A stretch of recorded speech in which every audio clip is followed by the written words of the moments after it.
Hey everybody, Grumbles here with another Star Citizen video playing the Arena Commander module. Now, I got a few hours in the last few days to play a bit more PvP in different ships, and I thought this time I'm going to take a look at 3 of them and show you how they do in PvP at the moment, compare them a bit and give a bit of feedback on those ships. The ships I want to talk about are the 3 original ships that came with Arena Commander when it first launched: the Hornet, the 300 series and the Aurora. Now, the game is of course still in early alpha and the ships are not properly balanced yet. However, I thought it would still be fun to introduce the different ships in the game and take a look at where they are at the moment, give a bit of feedback on their current state and theory craft a bit on what we might see from them in the future. Also, keep in mind, since it is alpha, you might see a bug or a hiccup here and there. Well then, let's jump right in. Let's start with the biggest of the 3 ships I want to show you, the mighty Hornet. The Anvil Aerospace Hornet was, together with the Bengal carrier and the Anvil size, one of the first Star Citizen ships that were revealed and is, in my opinion, among the coolest looking sci-fi starfighters of all times, all the way up there with ships like the X-Wing. Well then, let's take a look at some fighting in this ship and talk a little bit about what it can do. Now, the Hornet is the fighter that at the moment does best in Arena Commander most of the time, but that is, in my opinion, not just because of the Hornet's qualities, but also because its biggest competition at the moment, the 300 series fighters, have currently a few flaws that reduce its effectiveness, but more about that later when we take a look at the 300 series. Now, the Hornet is a heavy hitter with an incredible power for armament, and it can soak up a lot of damage as well. We currently have only one version of the Hornet in the game, the F7A Trainer. The F7A is the military version of this ship, as opposed to the F7C civilian version. The standard F7A will, according to the stats on the page, which are of course subject to change, come with 8 guns as well as 8 missiles, which is quite an impressive arsenal considering that most other single-seater ships we currently know of have only 2 to 4 cannons maximum. The Hornet Trainer we have in-game at the moment though comes with only 4 guns equipped, 2 in the bar turret and 2 under the wings. The 2 nose-mounted guns and the 2-gun chin turret are not fitted to the ship, which brings the Trainer closer to the armament the civilian F7C will come with.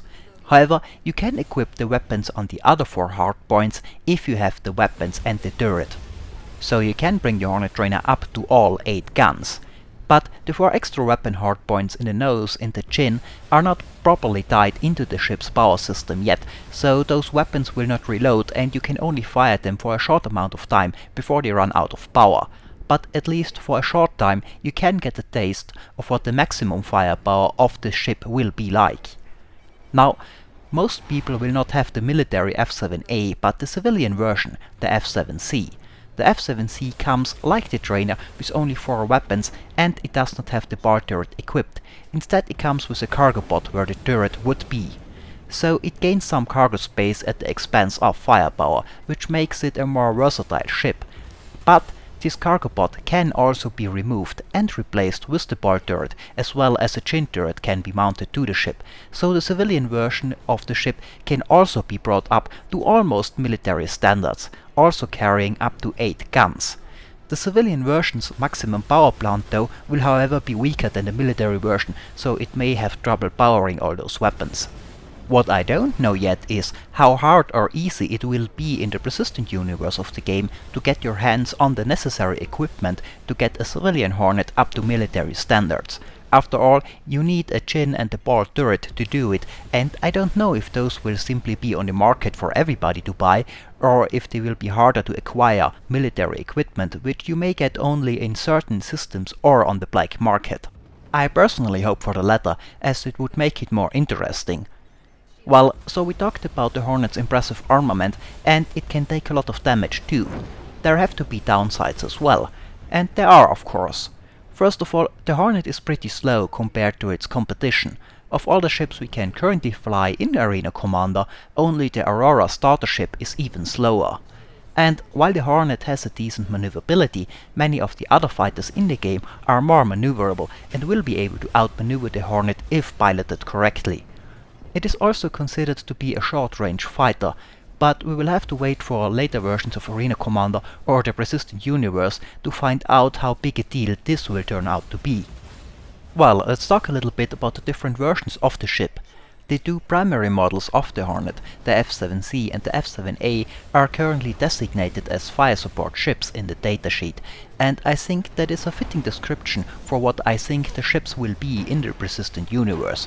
They have massive firepower and can devastate targets fast if it gets a good shot at it with all its cannons.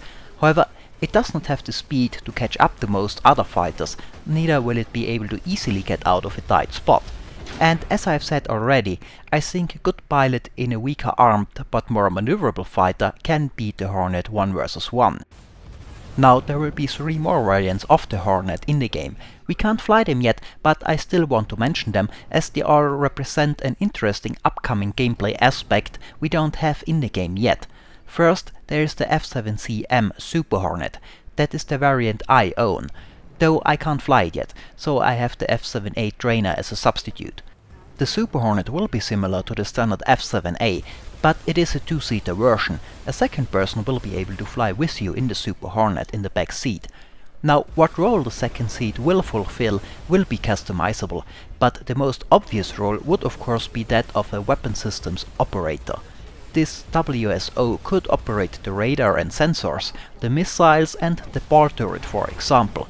Especially operating the ball turret would be quite useful, I think, as it can rotate 360 degrees, so the pilot can engage targets to his front, while the WSO could cover the rear or flanks with the turret. A little bit like the Hammerhead fighters from the old sci-fi series Space Above and Beyond. Anyway, I can't wait to try this when we get multi-crew ships. I can imagine working together in one ship with a WSO would be quite fun. Now, the other 2 Hornet variants that are not in the game yet are the Tracker and the Ghost. The Tracker being a AWACS platform and the Ghost a stealth craft. So those variants are about another gameplay element we can expect in the Persistent Universe, finding targets with your sensors and hiding from enemy sensors. There will also be a relatively complex system behind that, with things like the ship's radar cross-section as well as IR and electromagnetic emissions taken into account. So, as with stealth planes in reality, it will matter where the radar is you try to hide from, as your radar cross-section is smaller from the front, for example, than it is looking at the craft from above. The Ghost variant will of course feature equipment that keeps those emissions down, while the Tracker has a powerful sensor suit to finding targets at long ranges. Well, that's the Hornet. Certainly a powerful fighter, but I think a well-piloted Origin 300i series with its better speed and maneuverability could reliably beat a Hornet 1 vs 1 if it would not be hampered by a few problems that it currently has. So, let's take a look at the 300i series and what those problems might be. Now, the 300 series has already all its variants flyable in-game. I personally own a standard 300i, but the PvP footage is from a 325A, which I tried that day because this week all the 300 variants are free to test. Now, the Origin 300i is meant to be a somewhat luxurious craft. Its design and designation are of course meant to remind of BMW cars. It is focused a bit more on speed than firepower compared to the Hornet, but it is still a fighter, and I really like the way the 300 series handles. It is faster than the Hornet and on top of that will have, according to the data, more room for improvements when it comes to speed, while the Hornet seems to already have its top speed. Now, the acceleration on all but the racing versions is not that great on the 300 series, though you can get around that with the overdrive and still be at top speed pretty fast. But the fact that the acceleration is not that good while being faster than a Hornet also means that the 300 series has a tendency to drift a lot more, and I like that. It means you can keep a nice amount of lateral motion up during a fight, which makes you harder to hit for one, and you can also use it to more easily get around an opponent, especially if he flies a slower ship. So when it comes to its performance in flight, I am more than happy with the 300i and its variants. But as I have already mentioned, the ship also has a few problems at the moment that reduce its combat performance in the Arena Commander module, and those problems are about the armament of the ship. Now, this 300 series has 3 cannon hardpoints, one centerline gun under the nose and 2 all the way out on the wingtips, and 2 hardpoints for missile racks. Now, while a maximum of 3 cannons is substantially less than a maximum of 8 cannons the Hornet can carry, I would say that given the speed and maneuverability of the 300 series, the armament would be more than sufficient. But there are 2 problems. The first and smaller one is, not all the 300 series fighters come with all weapons installed. The standard 300i comes with only 2 guns at the moment and no missiles fitted, and the centerline gun is the most important. It will hit the most. Now, that would not be such a big problem if you could simply fit a weapon to this slot like you can with the Hornet or the M50, but for some reason those hardpoints are currently locked and can't be used, so even if you have the weapon you can't fit them to the 300i at the moment. I'm not sure if that is a bug or intentional to test how the ship will do with only its stock weapon loadout, but it of course reduces the damage the ship can do, impacting its performance. If that was done to test how the ship does with a stock weapon loadout, I'm of course okay with it, and it would not be such a big deal if it weren't for the second, bigger problem with the 300 series weapons. And this problem has to do with the 2 wing-mounted weapons. Now, the main armament of the 300 series, usually 2 Omnisky 6 laser cannons, which are very good weapons, are mounted all the way out on the wingtips. Now, people that play World War II flight sims might now already guess why this is a problem. With the weapons this far away from the centerline, they will have trouble hitting much outside of convergence range. But it's worse than that, because the wingtip cannons currently don't properly converge at all most of the time, even though they are supposed to. That means if you aim at the center of an enemy fighter and your wings are not 100% in line with his, you will miss with both guns. One will fire above the target and one below, or one will miss to the right and one to the left. If you hit, you almost always hit with only one gun. And even if you are perfectly in line with the enemy fighter and hit with both guns, which almost never happens, the damage spreads out over a large area. Now, what that means is that the 2 wing-mounted weapons of the 300 series, thanks to their placement and the not properly working convergence, are simply not very effective, which in turn of course means that losing the centerline weapon for the base 300i in Arena Commander is a much bigger deal than it looks on paper. For example, let's assume you would have a third Omnisky laser in that centerline spot. Now, on paper losing it would mean losing a third of your firepower. You have 2 instead of 3 weapons. However, because the wing-mounted weapons are so ineffective, the same weapon on the centerline mount will do, according to my experience, more damage than the 2 wing-mounted ones combined. So you are actually losing over half your firepower instead of just a third. And that is, in my opinion, the big problem with the 300 series at the moment. As I've said, I like the way it flies. I feel confident that I can outmaneuver a Hornet in a 300i, but with the very bad effectiveness of the weapons at the moment, it will also take much longer to kill anything with the ship, and that puts you at a pretty big disadvantage. But finding things like this out is what an alpha test is for, of course, and I think fixing this problem is not that hard. Improving the convergence so that it works properly is one thing, of course, but I, as well as many other Star Citizen players, think that the weapons should also be moved to be closer to the center line of the craft, from the outside of the wing triangle to the inside below the missile racks, for example. That alone would greatly improve the effectiveness of the ship's weapons, and therefore the effectiveness of the entire ship. I honestly think that moving the weapons alone would make the ship very competitive, and it would also help with the power plant issue. Some say the 300i's power plant is too weak and the weapons don't reload fast enough, but I think that this is also because of the wing-mounted weapons. Because they miss so much, you get very little damage done for the energy used. If the guns would be more effective and would hit more, you would do more damage per energy used, and then I think the power plant would be sufficient. I have to say though, it is interesting to see how such design decisions, like putting the weapons on the wingtips, can have such a big impact on the performance of a ship in the game. I think that is kinda cool to see. Well then, let's talk about the 300 series variants very quickly. The base version I would call is a bit of a fast multi-role ship with a focus on fighting, but that can also carry cargo and be equipped for other tasks. Most of the 300 series variants are very similar to each other when it comes to what you can equip to the ship according to the data, which is still subject to change of course. Most of the difference is in what kind of equipment they come with as standard, with the 350R racing variant being the biggest exception, as it can fit 2 main engines instead of 1, which makes it the fastest ship we currently have in the game, and that also makes it a pretty good fighter as well, as it can enter and leave combat at will, and it can also drift at very high speeds, getting around targets faster. Then there is the 325A, which I'm flying here, similar to the base variant, but it comes with a full complement of weapons and a better shield installed. And then there is the 315P, which is an exploration variant and comes equipped for it. It has a tractor beam at the center hardpoint, and it comes with an explorer type jump drive. That is, if I understand it right, a jump drive that improves your chances to navigate a newly discovered jump point successfully, as well as a scanner to look for them.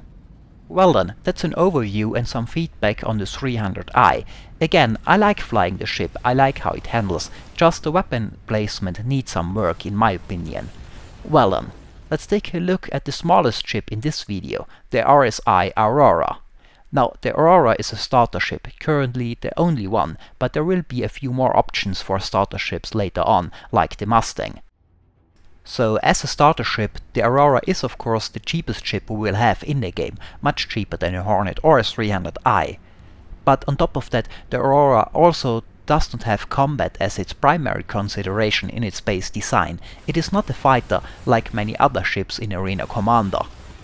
It is therefore not very surprising that the ship is often struggling when facing ships like the Hornet in combat. The Aurora is very slow, much slower than the already not very fast Hornet, and it has an unimpressive armament with 2 fixed guns and a single missile rack. And the shields are not very strong either. But the little ship has its advantages in combat too. The primary one is it has a very small silhouette from the front. And that means it is simply quite tricky to hit an Aurora head on, especially when combined with some evasive maneuvers. Also, the 2 guns are both very close together and very close to the center line of the ship. That means they are easy to aim, and when you hit, you will almost always hit with both guns, not just one. And here I think you can really see the difference this makes, compared to the same 2 fixed Omnisky lasers on the 300i on the wingtips. If you hit, you do some damage in this ship. And thanks to the glass front of the cockpit, you can keep track of targets that would be hidden by the cockpit in other craft. Now, despite that, the ship is of course outperformed by ships like the Hornet in combat quite badly. After all, the Hornet is a top-of-the-line military vessel, while the Aurora is a cheap multi-role starter ship with not much focus on fighting. Now, because of this, the Aurora often has the reputation of being underpowered.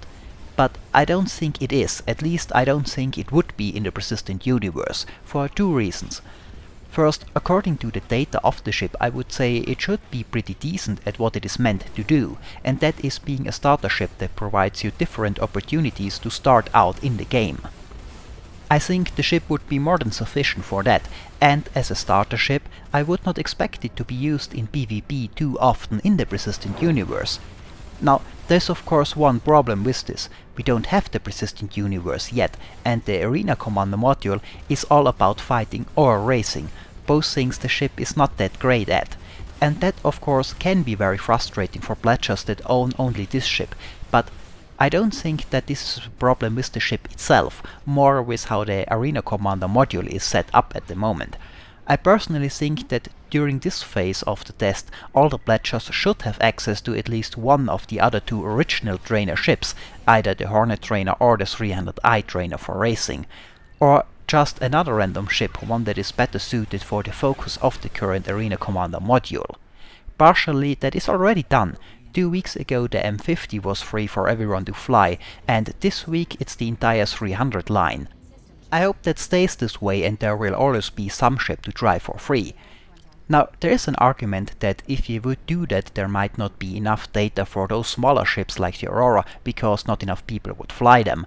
I don't know if that would really be an issue. I think there would always be enough people that want to try the smaller ships and fly them for fun, even if they have access to bigger ones. But if it is a problem, I think there is an easy solution for it. If there is not enough data coming in for a certain ship, just ask people to fly them more. I'm sure a lot of people would then be willing to help out.